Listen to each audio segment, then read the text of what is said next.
A friend of mine sent me this photo recently, drawing parallel between how the West exploited Asia in the past. Specifically in the picture is China.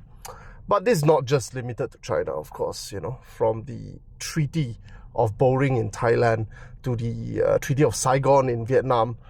Throughout Asia, you will find unequal treaties signed at gunpoint between Asian power and the West. To a certain extent, we are still living in the same situation, isn't it? I mean, the whole idea of the picture is that unequal treaty was not just a thing of the past, but it's still something we are living with, especially today, right now, with Trump leveraging its internal markets to force countries to not just buy planes from Boeing, but also to buy US bonds as a quick way for the US to raise money, basically holding countries in hostage at gunpoint. Well, not at gunpoint, but metaphorically still the same, right? But one correction I would make to the picture, of course, is that many countries in Asia are no longer the victim that can be easily pushed around.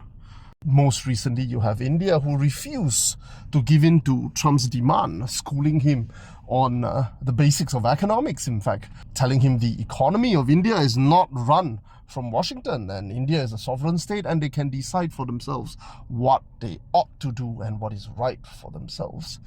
Not to mention, of course, you have China as well, probably negotiating harder than Trump has ever dealt with.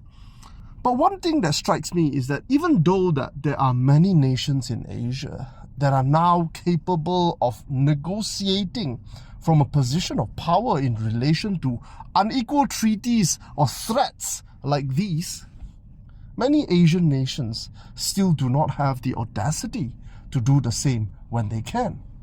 When have you seen China go up to another country and say, "Take my loan or I'll shoot you. Take my investment or I'll crumble your economy"? And it is this lack of that exploitative instinct in a lot of Asian countries that will put us on the defense. Should Asian countries be more assertive and aggressive in their assertion of what is good for their economies and their sovereignty?